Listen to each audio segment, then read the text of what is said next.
Friar Bacon, His Discovery of the Miracles of Art, Nature, and Magic. By Roger Bacon. The Translator to the Reader. A predicate I much lessens the nobleness of the subject. Bacon's name may bring at the first an inconvenience to the book, but Bacon's ingenuity will recompense it ere he be solidly read. This as an apology is the usher to his other works, which may happily breathe a more free air hereafter, when once the world sees how clear he was, from loving negromancy. 'Twas the Pope's smoke which made the eyes of that age so sore, as they could not discern any open-hearted and clear-headed soul from an heretical phantasm. The silly friars envying his too prying head, by their craft had almost got it off his shoulders. It's dangerous to be wiser than the multitude, for that unruly beast will have every overtopping head to be lopped shorter, lest it plot, ruin, or stop the light, or shadow its extravagancies. How famous this friar is in the judgment of both godly and wise men, I refer you to the probatums of such men, whose single authorities were of sufficiency to equalize a jury of others, and as for the book, I refer it to thy reading. As for myself, I refer me to him, whom I serve, and hope thou wilt adore. How do you find this book? Any thoughts about the book or the author? Any suggestion for improvement? Please take a moment to share your thoughts in a comment. If you like it, share it with your friends who might enjoy it as well. Subscribe to keep in touch. Visit CompleteAudiobooks.com for more quality content. The Judgment of Divers Learned Men Concerning Friar Bacon.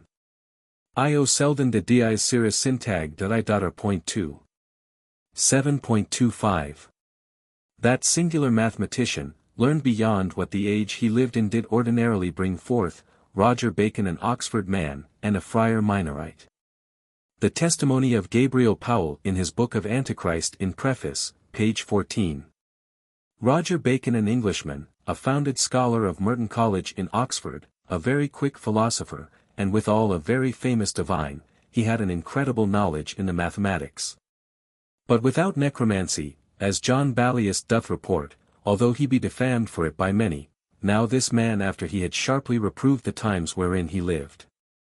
These ere hours, saith he, speak Antichrist present. Nicholas the fourth Pope of Rome did condemn his doctrine in many things, and he was by him kept in prison for many years together, as Antonine hath it in his chronicle. He flourished in the year of our Lord, 1270.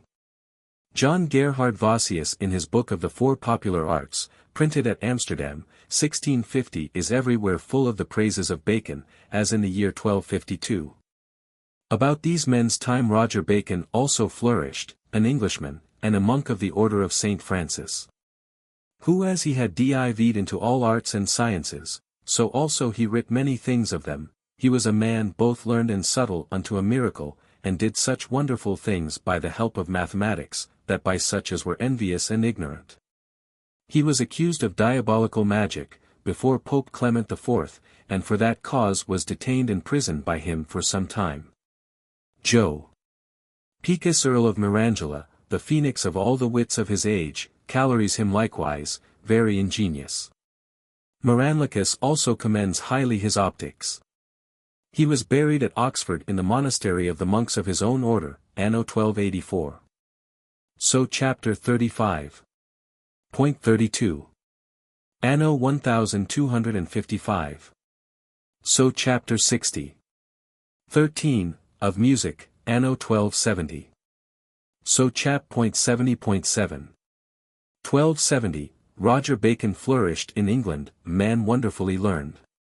And chap. 71.8. Anno 1270. Roger Bacon, a Franciscan monk, and a divine of Oxford, was famous amongst the English in all sorts of sciences, a man of so vast learning, that neither England, no nor the world beside, had almost anything like or equal to him. And either by envy or ignorance of the age, wherein he lived, was accused of magic. He in the meantime did write and recommend to the memory of posterity, a book of weights, of the centres of heavy things, of the practics of natural magic, and for he was a man well versed in all sorts of study, very learned in the Latine, Greek and Hebrew tongues, a mathematician every way accomplished, and very skillful both in philosophy, physic, law and divinity. Chapter 1. Of and against fictitious apparences and invocation of spirits. A. Letter. Sent by Friar Roger Bacon. 2. William of Paris. Concerning both the secret operation of nature and art, as also the nullity of magic. That I may carefully render you an answer to your desire, understand, nature is potent and admirable in her working, yet art using the advantage of nature as an instrument, experience telephones us, is of greater efficacy than any natural activity. Whatsoever acts otherwise than by natural or artificial means, is not humane, but merely fictitious and deceitful. We have many men that by the nimbleness and activity of body, diversification of sounds, exactness of instruments, darkness, or consent, make things seem to be present, which never were really existent in the course of nature. The world, as any judicious eye may see, groans under such bastard burdens. A juggler by an handsome sleight of hand, will put a complete lie upon the very sight. The Pythonici sometimes speaking from their bellies, other while from the throat, then by the mouth, do create what voices they please, either speaking at hand, or far off, in such a manner, as if a spirit discoursed with a man. And sometimes as though beasts bellowed, which is all easily discovered by private laying hollow canes in the grass, or secret places, for so the voices of men will be known from other creatures. When inanimate things are violently moved, either in the morning or evening twilight, expect no truth therein, but downright cheating in cousinage. As for consent, men by it may undertake any thing they please, if so be they have a mutual disposition. These I mention, as practices wherein neither philosophical reasons, art, or power of nature is prevalent. Beyond these there is a more damnable practice, when men despising the rules of philosophy, irrationally call up wicked spirits, supposing them of energy to satisfy their desires. In which there is a very vast error, because such persons imagine they have some authority over spirits, and that spirits may be compelled by humane authority, which is altogether impossible. Since humane energy or authority is inferior by much to that of spirits. Besides, they admit a more vast mistake, supposing such natural instruments, as they use, to be able either to call up, or drive away any wicked spirit. And they continue their mistake in endeavoring by invocations, deprecations, or sacrifices to please spirits, making them propitious to their design.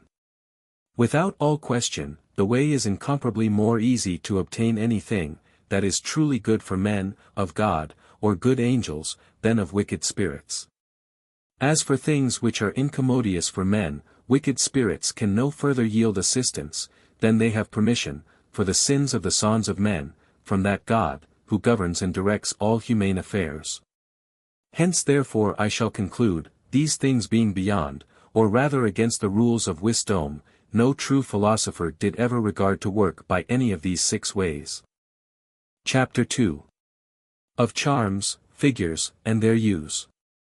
What men ought to believe touching figures, charms, and such stuff, I shall deliver my opinion. Without doubt there is nothing in these days of this kind, but what is either deceitful, dubious, or irrational, which philosophers formerly invented to hide their secret operations of nature and art from the eyes of an unworthy generation. For instance, if the virtue of the lodestone, whereby it draws iron to it were not discovered, some one or other who hath a mind hereby to cozen the people, so goes about his business. As lest any bystander should discover the work of attraction to be natural, he calls figures, and mutters forth some charms. Thus many things lie dark in philosophical writings, in which the wiser sort of readers will express so much discretion, as reject the figures and charms, eyeing the works of nature and art, that so they may see the mutual concurrence of animate and inanimate creatures, occasioned by nature's conformity, not any efficacy of figures or charms. This is the cause why the unlearned crew have judged such natural or artificial operations to be merely magical. And some fond magicians believe, that their casting of figures and charms was the sole cause of such operations. Hereupon leaving their natural and artificial operations have stuck close to their erroneous casting of figures and charms. And thus they both have by their own folly deprived themselves of the benefit of the other's wisdom. In times past, godly and religious men, or rather God himself, or his good angels composed several prayers which yet may retain their primitive virtue. As to this day, in several countries certain prayers are made over hot irons, and water in the river, and by which the innocent are cleared, and guilty condemned, yet all this is done by the authority of the Church, and her prelates. Our priests exercise their holy water, Num. 5, as formerly the Jews did in the Old Testament, in making the water of trial, whereby the wise was tried, whether she were an adulteress, or honest. Not to instance in others of the like nature. Concerning those secrets, which are revealed in magicians' writings, although they may contain some truth, yet in regard those very truths are enveloped with such a number of deceits, as it's not very easy to judge betwixt the truth and falsehood. They ought all worthily to be rejected. Neither must men be believed, who would assure us, that Solomon, or some other of our sage progenitors were authors of such books, because those books are not received either by the Church's authority, or by any prudent men, but only by a few cheating companions to be the work of such men. Mine own experience assures me they compose and set forth new works and inventions of their own, in lofty high-flown expressions, the more colorably to make their lies passe under the shelter of the text. Prefixing some specious titles, the better to set them off, impudently ascribe such bastard births to famous authors. Figures are either composed of words involved in the forms of letters, invented to contain the sense of some speech or prayer, oriones, or they are made according to the face of the heavens in proper and select seasons. The figures of the former sort must have the same sentence that I gave of prayers formerly, as for figures and sigillus. Impressions of the other kind, unless they be made in their peculiar seasons, they are not of any efficacy. And hence it is that all wise men think they effect nothing, who only go according to their prescribed characters, not at all regarding more than the bare external for me. The more knowing sons of art, dispose all their works of nature and art according to the power of the heavens, casting their work under a right constellation, no less than the casting it in a right figure. Now in regard there is much difficulty to discern the motion of celestial bodies, many are cozened, and very few know, how to begin their work either profitably or truly.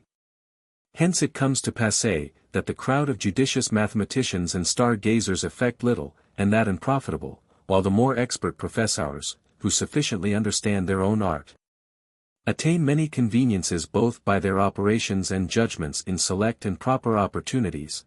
And yet let us take notice, how the physician, or he that would re-erect a drooping soul, affects his design by the use of figures or charms, which in themselves are merely fictitious, as Constantine the physician is of opinion. Thus some think the king's evil is cured, by creating a belief the touch of the king can cure. Physicians use figures or charms, not for any prevalency in them, but that the raising of the soul is of great efficacy in the curing of the body, and raising it from infirmity to health, by awe and confidence is done by charms. For they make the patient receive the medicine with greater confidence and desire, exciting courage, more liberal belief, hope and pleasure. The physician then who would magnify his cure, may work some way of exciting hope and confidence in his patient. Not that hereby he should cheat, but stir up the sick to believe he shall recover, which if we pin our faith on Constantine's sleeve, is very tolerable. This may be done lawfully, if the party that is the principal agent doth nothing by way of compact with any spirit, or sinistrously. Upon this account he defends the hanging charms or figures about the neck. The soul no question is of much prevalency by reason of its strong affections over its proper body, as Avicen saith in Lib de Anima, and 8. An animal, to which all wise men accord. Hereupon it was, that they concluded sick persons should be delighted by the company of children to play before them, and other pleasing objects. Yea, they frequently consent to such things as please the appetite, though they be obnoxious to their disease, because affection, desire and hope of the soul conquers many diseases. Chapter 3. Sermonis. Of the force of speech, and a check to magic. In regard truth must not receive the least injury, we should take more exact notice how every agent communicateth the virtue and species which is in it to other extrinsical objects. I mean not only the substantial virtue, but even ative accidents, such as are in tertia specie qualitatis. As for the virtues which flows from the creature, some of them are sensible, some insensible.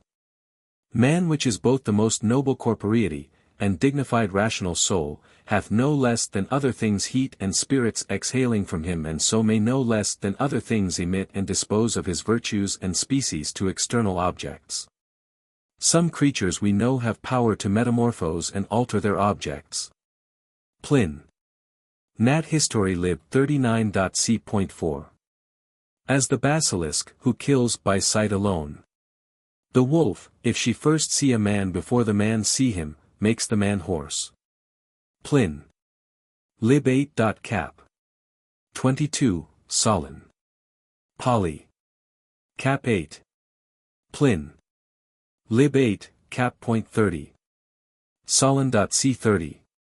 The hyena suffers not the dog which comes within his shadow to bark, as Solinus de Mirabili Bus Mundi, and others, and Aristotle lib. 3.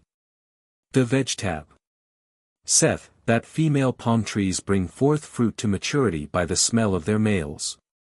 And mares in some kingdoms impregnate by the smell of horses, as Solinus affirms. Aristotle in his Secrets assures us of several other contingencies which issue from the species and virtues of plants and animals. Hence I argue, if plants and animals, which are inferior in dignity to our humane nature, can emit, then surely may man more abundantly emit species, virtues and colors to the alteration of external bodies. To this purpose is that, which Aristotle telephones us, lib de somno and vigilia, a menstruous woman looking in a glass, doth infect it with spots, like clouds of blood. Solinus further writes, cap. 6. Vid. and c. Plin. L.7.c.2. That in Scythia there are women which have 2 sights in one eye. Hence Ovid, nocidi pupilla duplex, and that these women by their glances kill men. In the northern country some are said to have an evil eye, and to do harm by their looks, yea though they do it not voluntarily. And we ourselves know, that men of an evil complexion, full of contagious infirmities, as leprosy, the falling sickness, spotted fever, blear-eyed, or the like, infects those men in their company, while on the other side, men of a sound and wholesome complexion, especially young men, do by their very presence exhilarate and comfort others. Which no question, as Galen in his Techne, proceeds from their pure spirits wholesome and delightsome vapors, their sweet natural color, and from such species and virtues as they emit. He holds sight by emission. That man whose soul, the soul sinful or not, works morally, not physically to the hurt of others, but the man who hath a body may do something medicanti corpore. Is defiled with many heinous sins, his body infirm, his complexion evil, and hath a vehement fancying desire to hurt his neighbor, may bring more inconveniences, than another man. The reason may be, the nature of complexion and infirmity yields obedience to the thoughts of the heart, and is more augmented by the intervention of our desires. Hence it is that a leprous person, who is solicitous, desirous and fancying to infect some one or other in the room, may more easily and forcibly effect it, than he which hath no such intention, fancy or desire. For, as Avicen observes in the four-sided place, the nature of the body is obedient to the thoughts, and more intent fancies of the soul. And, as Avicen in the 3D Metaph affirms, the thought is the first mover, after that the desire is made conformable to the thought, then after that the natural virtue, which is in the members, obeys the desire and thought, and thus it is both in good and bad effects. Hence it is that a young man of a good complexion, healthful, fair, well-featured body, having his soul not debauched with sin, but of a strong fancy and vehement desire to compassate the effecting of some magnificent design, withal adding the power of his virtues, species and natural heat, he may by the force of these spirits, species, vapors and influences work both more powerfully and vehemently, than if he should want any of these foregoing qualifications, especially strong affections and forcible imaginations. Hence I conclude, men by the concurrence of the foresaid causes, words and works being the instruments, bring great undertakings to perfection. As for words, they are hatched within, by the thoughts and desires of the mind, sent abroad by heat, vocal arteries, and motion of the spirits. The places of their generation are in open passages, by which there is a great efflux of such spirits, heat, vapors, virtues, and species, as are made by the soul and heart. And therefore words may so far cause alterations by these parts or passages, as their nature will extend. For it's evident, that breathings, yawnings, several resolutions of spirits and heat come thorough these open passages from the heart and inward parts. Now if these words come from an infirm and evil complexionated body, they are constantly obnoxious. But if from a pure sound and wholesome constitution, they are very beneficial and comfortable.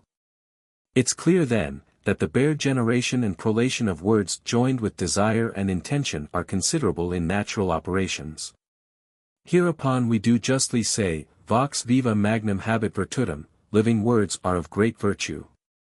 Not that they have any such virtue of doing or undoing, as magicians speak of, but only they have the virtue of nature, which makes me put in this caution of being extreme cautelous herein.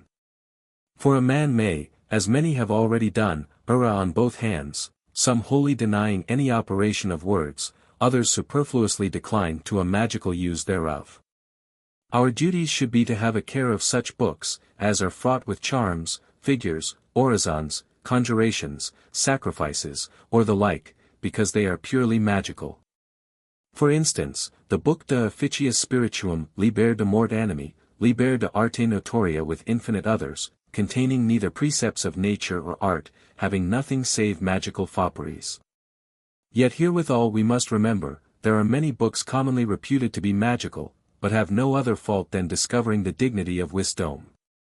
What books are suspicious, and what not, every discreet reader's experience will show him.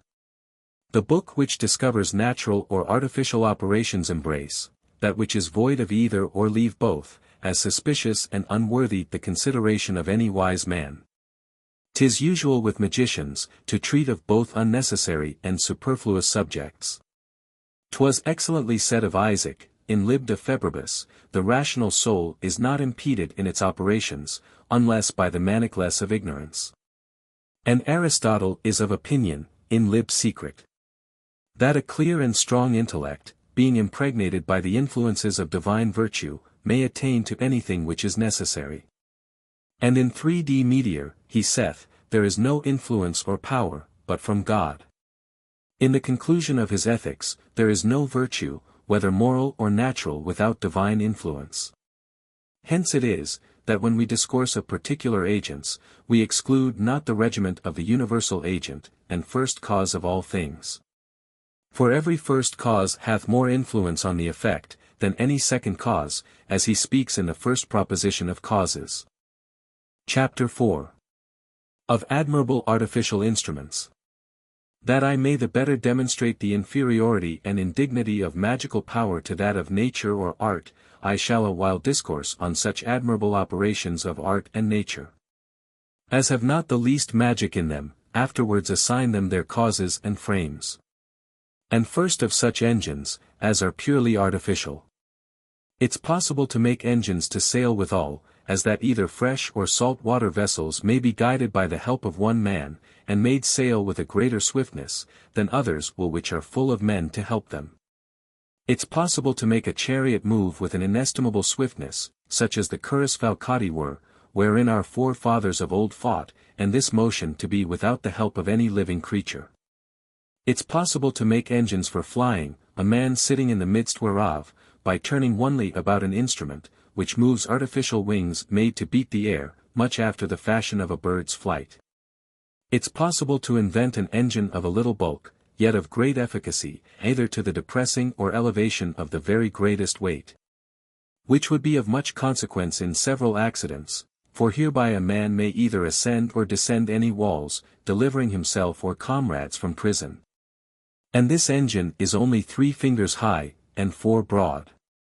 A man may easily make an instrument, whereby one man may in despite of all opposition, draw 1,000 men to himself, or any other thing, which is tractable.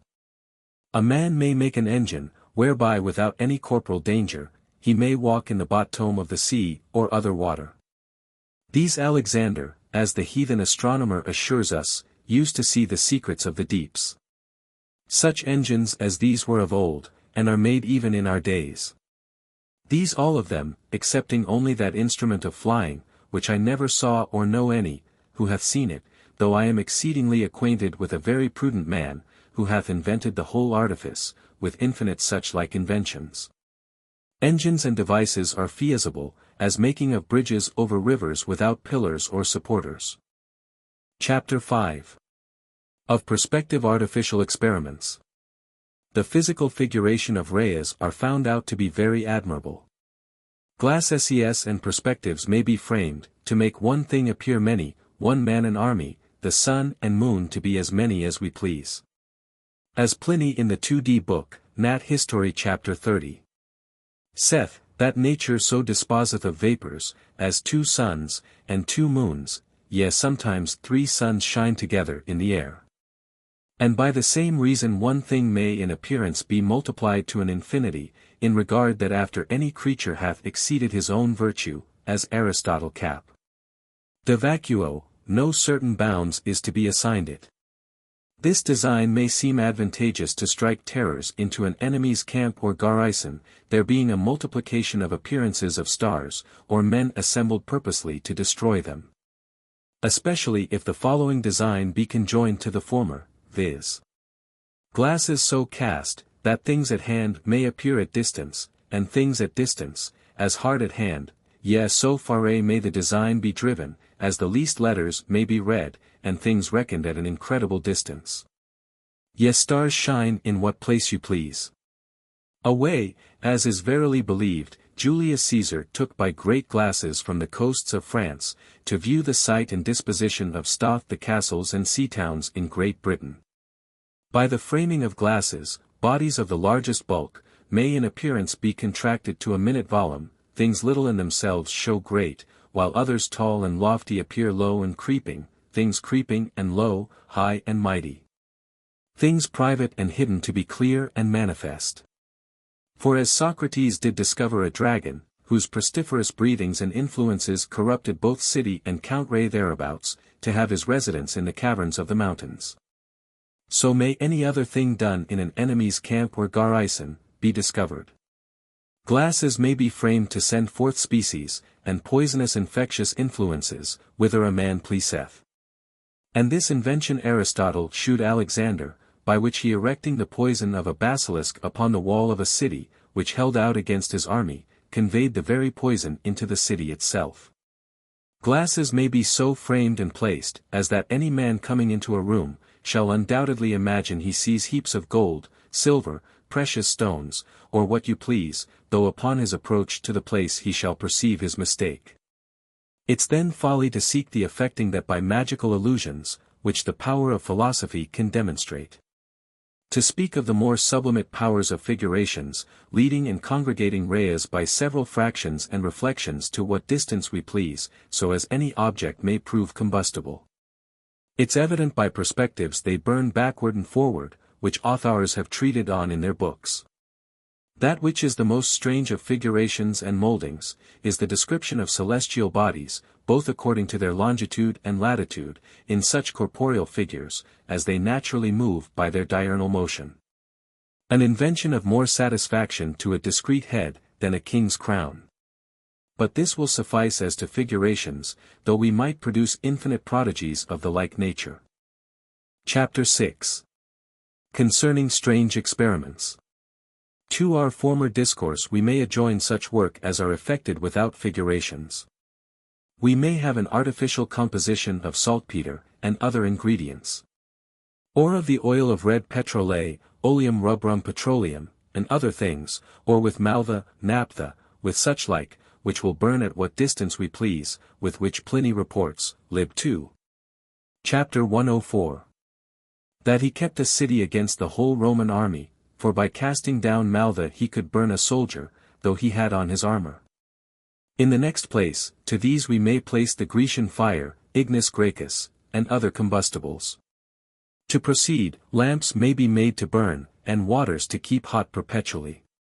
For I know many things which are not consumed in the fire, as the salamander's skin talk, with others, which by some adjunct both are inflamed and shine, yet are not consumed, but rather purified. Besides these, we may speak of diverse admirable pieces of nature. Art it should be, as I suppose. As the making thunder and lighting in the air, yea with a greater advantage of horror, than those which are only produced by nature. For a very competent quantity of matter rightly prepared, the bigness of one's thumb, will make a most hideous noise and coruscation. This may be done several ways. By which a city or army may be overcome, much after the fashion as Gideon overcame that vast army of the Midianites with 300 men, by the breaking of their pitchers, and shining of their lamps. Together with the sudden leaping forth of the fire, and inestimable crackings.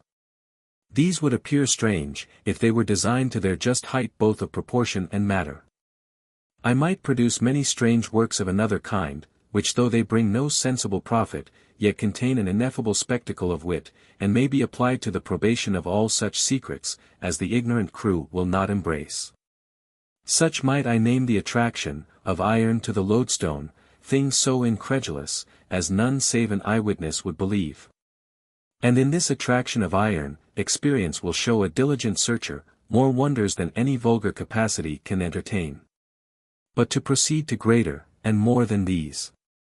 There is an attraction of gold, silver, and all other metals, by a certain stone, much after the same manner. Silver and all other metals. Plin.Historiel.36, cap.20. A liter vinegar. Besides one stone will run to the heap. Plants may have their mutual concurrence, and the parts of sensible creatures locally divided, will naturally move to a mutual embracement. The consideration whereof makes me think, that there is not anything, whether in divine or outward matters too difficult for my faith. To proceed higher, the whole power of the mathematics may compose a spherical engine, according to Ptolemy's frame in 8 Almagest, which sincerely describes both longitude and latitude of all celestial bodies. But to give them a natural diurnal motion is not in the power of the mathematics.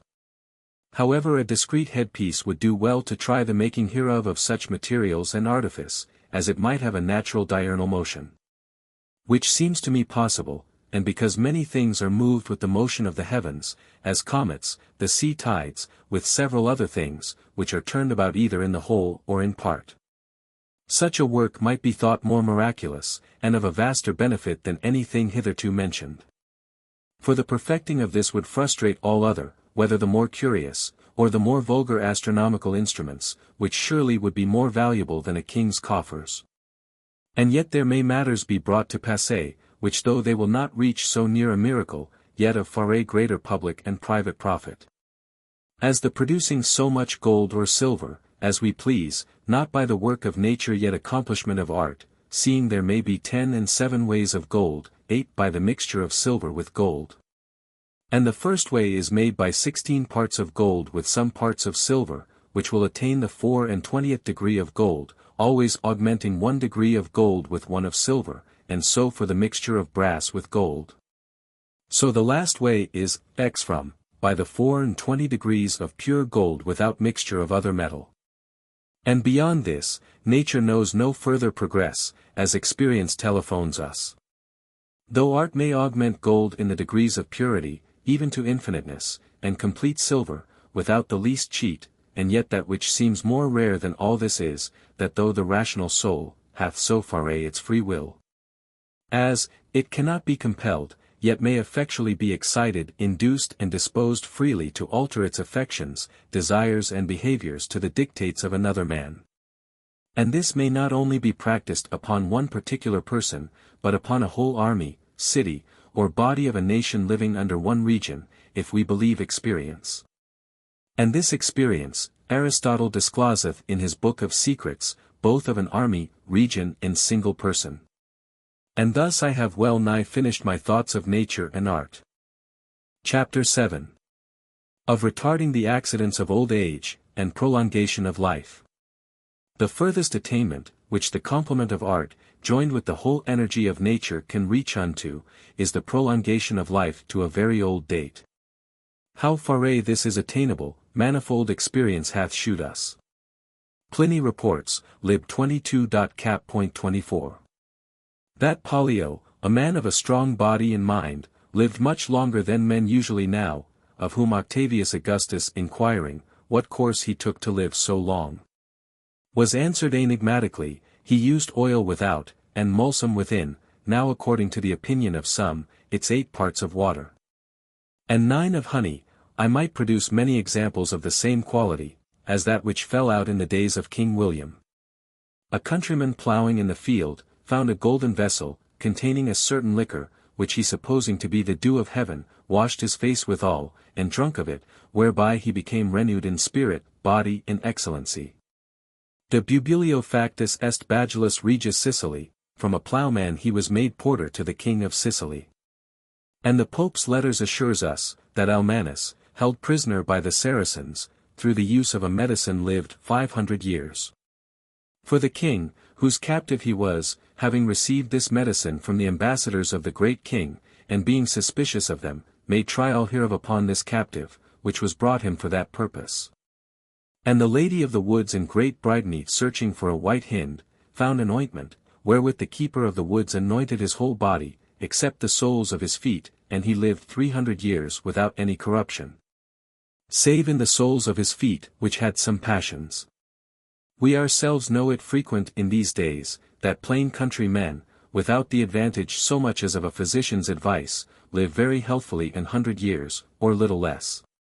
And these are the rather confirmed by the operations of animals, as harts, eagles, serpents, and many other, who by the efficacy of heart or stones have renewed their youth, and wise men seeing that even brutes could reach so far to their prolongation, adjudging it no less feasible by reasonable men, set themselves on the spur to find out this secret. Hereupon Artephius from his own ingenuity, having found the secrets, of stones, herbs, sensibles, and both for the knowledge of nature, and especially the prolongation of life, did rejoice, out glory, that he had lived 10-25 years. Further, to confirm this assertion of the prolongation of life, it's considerable, that man naturally is immortal, that is to say, potens non mori, hath a possibility of not dying. Yea, even after his fall, he might live 1,000 years, though by degrees the length of life was abbreviated. Hence it follows, that this abbreviation is accidental, and consequentially may be repaired in whole or in part. And upon search we shall find the accidental cause of this corruption, is not from the heavens, or any other than the defect of true government of our health. In that our fathers are corrupt and imbecile, they beget sons of a corrupt complexion and composition, and their children upon the same score are corrupted. Thus the pedigree of corruption is deprived from fathers to sons, until we settle upon our heirs an assured abbreviation of our days. Yet this doth not conclude, that to perpetuity there shall succeed an abbreviation of our life, since there is a positive period set to our life. Men may live till they be 80 years, though then their days be but labor and sorrow. Psalm 90. Now if every man would from the breast exercise a complete regiment of health, which consists in such things as have relation to meat, drink, sleep, waking, motion, rest, evacuation, retention, air, and the passions of the mind, he might find a remedy resisting his proper malady. For upon the prosecution of such a regiment, one might arrive at the uttermost limit of that nature he had from his parents will permit, deust parenthesis in alio exemplo, and be led to the very last period of nature, I mean nature fallen from its original uprightness, beyond which there is no further progress. Because it doth little or nothing avail against the corruption of our ancestors, and yet the great impossibility of any man so ordering himself in a mean, in all the forementioned things, as the regiment of health exacts. Wherefore abbreviation of our days does not only from our progenitors, but hath its advantages from the want of regiment. However the art of physic sufficiently determines this. Although nor rich, or poor, wise or ignorant, no nor the most accurate physicians themselves, do accomplish this regiment in themselves or others, as every eye can discern. Yet nature is not deficient in necessaries, or art any ways incomplete, but rather is advantageous to make insurrections and eruptions against, and so foray into these accidental passions, as they are either wholly or in part rooted out. At first, and in the beginning of our age's declining, the remedy was easy, but since we have 5,000 years or more disadvantage, the cure is more craggy. But waiving the inconveniences, wise men moved by the considerations forementioned, have endeavored to find out the means and ways, which not only are forcible against the defects of every man's proper regiment, but also against the corruptions of our parents, not that hereby they can attain to the years of Adam or Artesius, by reason of the growing corruption, but that our days may be augmented 100 years, or more, above the ordinary age of most men in these days. And though it be impossible absolutely to retard the accidents of old age, yet hereby they may mitigate them, so as life will happily be prorogued beyond the common account, yet always within the ultimate circuit of nature. There is a bounder of nature, set in men since their fall. There is a bounder of every particulate man arising from the proper corruption of his parents. Beyond both these bounders it's impossible to passer. Yet happily one may arrive beyond the latter, nor yet so foray to go beyond it, as that the wisest of men can never reach the former. Although there be a possibility and aptitude of nature to proceed to that boundary our first parents set them. Let no man think this strange, since this aptitude extends itself to immortality, as appears both before the fall and shall be evident after the resurrection. Perhaps you may object, that neither Aristotle, Plato, Hippocrates, or Galen ever attained that prolongation. I shall answer, they have not attained the knowledge of many ordinary truths, which other ingenious heads have found out. And if so, they may easily miscarry in a business of such weighty consequence, though they made it their study, especially, if we consider, how they were burdened with other impertinencies, and so were sooner brought to their grey hairs, spending the inch of their candles in more debased and vulgar subjects, than in finding out the ways to so great secrets. We are not ignorant. Aristotle says in his Predicaments, that the quadrature of a circle is possible, yet not then known, yet he confesseth, himself and all his predecessors were ignorant hereof, yet we in our times know it. Now if Aristotle did come short in such a trivial, much more might he in the deep mysteries of nature. Even in these days wise men are ignorant of many things, which the most ordinary capacity shall understand ere long. Thus the objection is of little force. Chapter 8. Of obscuring the mysteries of art and nature. After an enumeration of some few examples concerning the prevalency of nature and art, that by these few we may gather many, by these parts the whole. And so from particulars, universals, which will demonstrate the unnecessary aspiring to magic, since both nature and art afford such sufficiencies.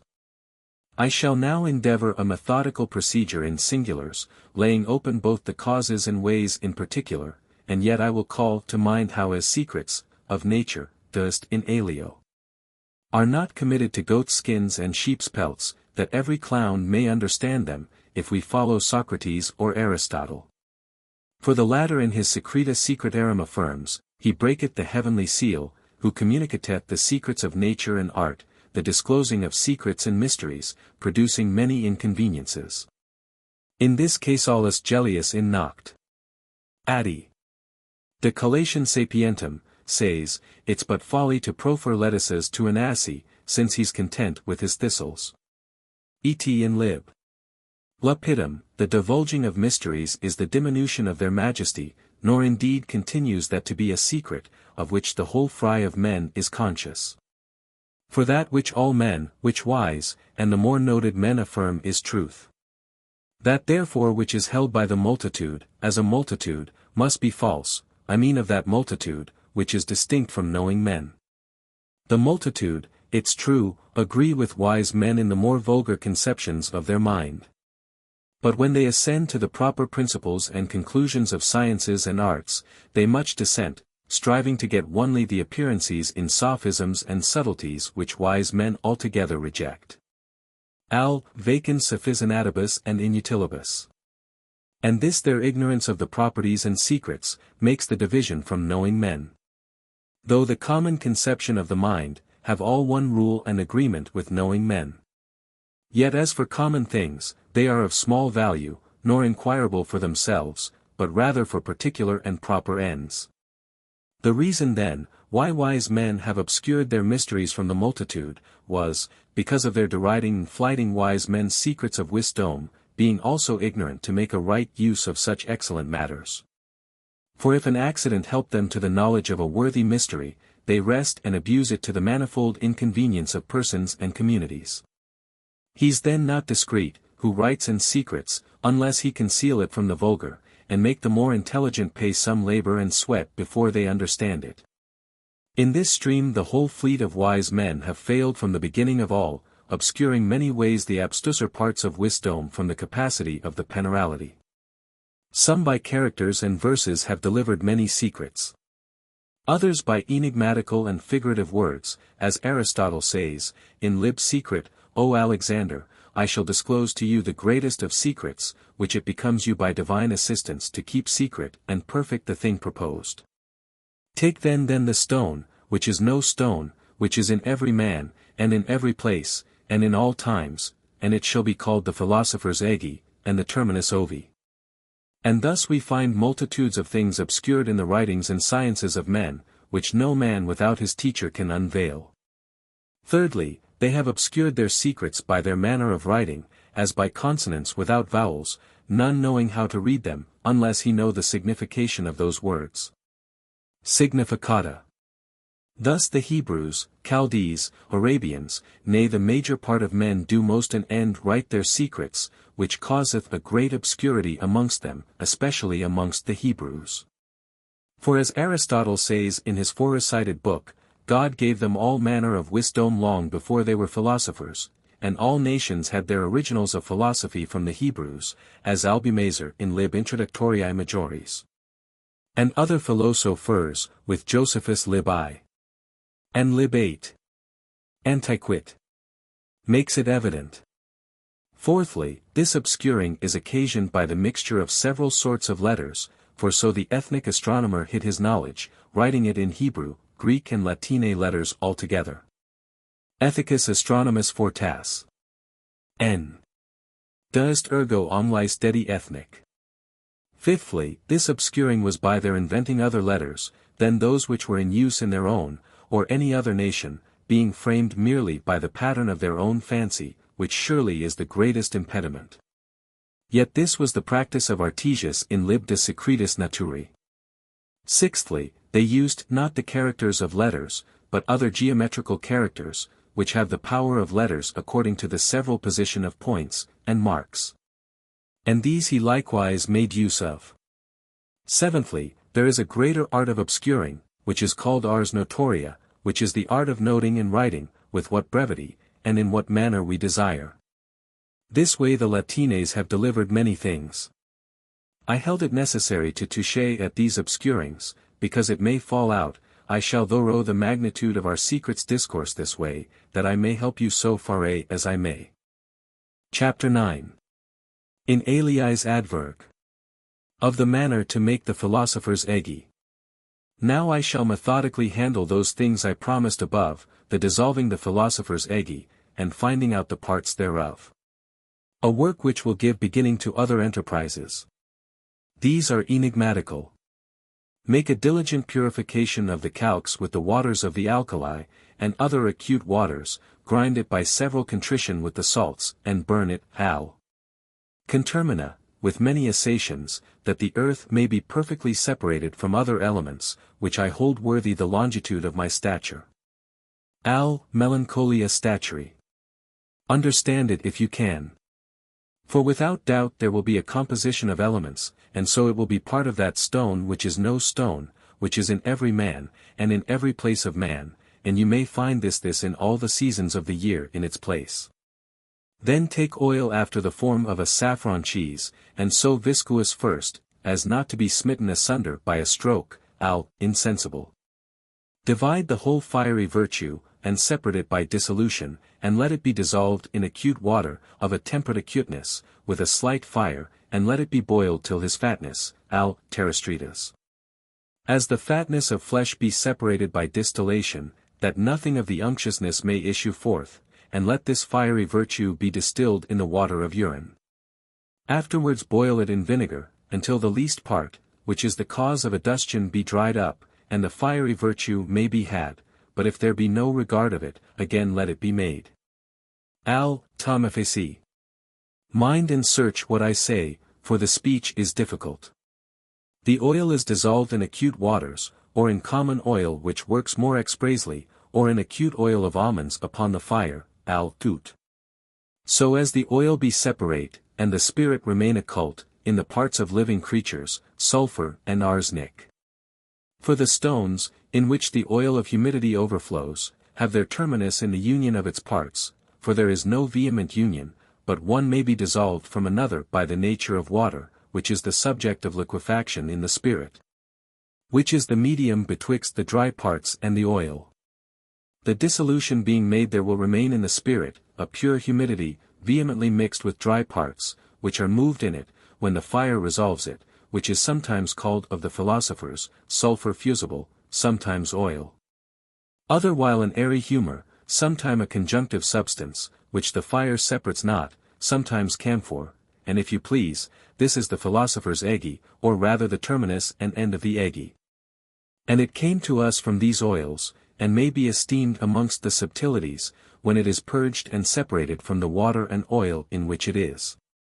Further, the oil is corrupted by grinding it with deficiating things, as with salt or atramentum, and by assation, because there is a passion arising from the contrary. And afterwards it is to be sublimated, until it be deprived of its oleaginity, al oleosua, and because it's as sulphur or arsenic amongst minerals, it may be prepared, even as it is. Yet it's better to boil it in waters, that are temperate in acuity, until it be purged and whitened. Which wholesome exaltation is made either in hot or moist fire, the distillation must be reiterated, that it may sufficiently receive its goodness, until it be rectified. The signs of its last rectification are candor and crystalline serenity, and when other things grow black, by fire, this grows white, is cleansed, shines with clearness and admirable splendor. From this water and its earth comes argentum vivum in minerals, and when the matter hath waxed white, al quandoque in salem aru dotoniacum, this way it is congealed. The stone of Aristotle, which is no stone, it set in a pyramid a hot place, or, if you please, in the belly of an horse or ox, and it imitateth an acute fever. For from 7 to 14, and from that it sometimes proceeds to 1 and 20, that the feces of the elements may be dissolved in its water, before it be separate, the dissolution and distillation is to be iterated, until it be rectified. And here is the end of this intention. Yet know that when you have consummated your work, you are then to begin.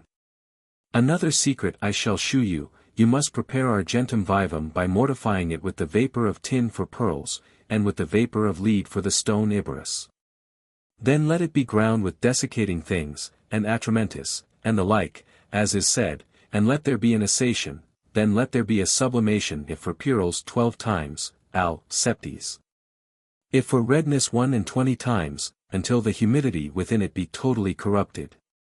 Nor is it possible, that its humidity be separated by vapour, as the foresaid oil, because it's vehemently mixed with its dry parts. Nor doth it constitute as in the foresaid metals. In this chapter you may be deceived, unless you distinguish of the signification of the words. It's now high time I involve the third chapter, that you acquire the calx of the body, al clavum operis, which you intend, the body is calcined, when it is apodiated, i.e. that the humour in it may be corrupted by salt, and with salt ammoniac and vinegar, and sometimes with burning things, and with sulphur and arsenic, and sometimes bodies are fed with argentum vivum, and sublimated from them, until they remain putrid. The claves of the art are congelation, resolution, insuration, proportion, and another way purification, distillation, separation, calcination and fixation, and then you may acquiesce. Remanient putris, ni faller male imprimatur aut debet esse pura aut putris. Chapter 10. Forte.620, of the same subject another way. In the 602. Arabian year you entreated me for some secrets. Take then the stone, and calcine it with a light assation and strong contrition, or with acute things. But in the end mingle it a little with sweet water, and compound a laxative medicine of 7 things, if you will, or of 6, or of 5, or as many as you please. But my mind rests in 2 things, whose proportion is better than the other fixed proportion, or thereabouts, as experience will teach you. Resolve notwithstanding the gold at the fire, and tried it better, alv Himalayas calescient. But if you will credit me, take one thing that is the secret of secrets of nature, able to do miracles. Let it be mixed from 2 or more, or a phoenix, which is a singular creature at the fire, alv a junge. And incorporate by a strong motion, to which if hot liquor 4 or 5 times be applied, you have the composition. Yet afterwards the coelestial nature is deliberated, if you infuse hot water 3 or 4 times. Divide therefore the weak from the strong in several vessels, if you believe me, let that which is good be evacuated. Again, use the powder, and the water which remains, carefully express, for of a certain, it will produce the parts of the powder, not incorporated, therefore take the water by itself. Because the powder extricated from it hath power to be incorporated into the laxative medicine. Work therefore as formerly, until you distinguish the strong from the weak, and apply the powder 3, or 5 times or oftener, and work always the way, and if you cannot work with hot waters, do it with water of alkali. And by such acute things you make the violence of the medicine. But if by reason of the acuity and softness of the medicine it be broken, the powder, being applied, apply very carefully more of the hard and soft. But if it be by reason of the abundance of the powder apply more of the medicine. If it be by reason of the strength of the water, water it with pistols, pistillo. And congregate the matter, as you can, and separate the water by little and little, and it will return to its state, which water you must extricate, for it contains both powder and water of the medicine, which are to be incorporated. As the principal powder. Here you may not sleep, because here is contained a very great and profitable secret.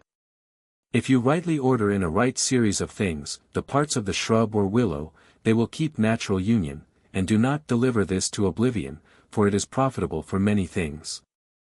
You must mingle pearls with the made union, uni one facta. As I think there will arise something like the stone Iberus, and without doubt it mortifies that which is to be mortified by the vapor of lead. You shall find lead, if you express the living from the dead. And the dead you must bury in olivinum and sarcicala. Keep this secret, for it is of some profit, and so must you do with the vapor of pearls, and the stone tagus, and you must, as I have said, bury the dead. Chapter 11. 40.603, of the same subject another way. To your desire in the Arabian year 630. I return this answer. You must have the medicine which may be dissolved in the thing liquefied and steeped in it, and penetrate its interior parts, and may be mingled with it, and it may not be a fugitive servant but transmute it. Let it be mingled by reason of the spirit, and let it be fixed by the calx of the metal. It is to be thought that fixion is prepared, when the body and spirit are set in its place, and the spirit is made a body. Take then of the bones of Adam, and of the calx the same weight, let there be 6 to the stone tagi, and 5 to the stone of pearl. Let them be ground with aqua vitae, whose property it is to dissolve all other things, so as in it they are dissolved and acided, until it be incerate, i.e. let the parts be united, as the parts in wax. The sign of inceration is, that the medicine liquefies upon iron very hot. Then let it be put in the same water in some hot and moist place, or let it hang in the vapor of waters made very hot, after that dissolve and congeal them against the sun, afterwards take saltpeter. And argentum vivum shall be converted into lead, and again, wash the lead with it, and mundify it, that it may be the next to silver, and then work as a pious man, and also the whole weight must be 30. But yet of saltpeter luruvop ovir canutriet sulphuris, and so you may make thunder and lightning, if you understand the artifice, but you must observe, whether I speak enigmatically, or according to the truth. Some men have supposed otherwise. For it is told me, that you must resolve all into its first matter, of which you have Aristotle speaking in vulgar and known places, which makes me silent herein. When you have this, you have pure, simple and equal elements. And this you may do by contrary thing and various operations, which formerly I have called the claves of the art. And Aristotle says, that the equality of potencies excludes action, and passion, and corruption. And these things Averroes affirms, reproving Galen. And this medicine is esteemed the more pure and simple which may be found, which is prevalent against fevers, passions of the mind and body. Farewell. Whoever unlocks these, hath a key which opens and no man shuts, and when he hath shut no man opens. In this translation, I followed Dr. D's edition, printed at Hamburg, 1618. Finis.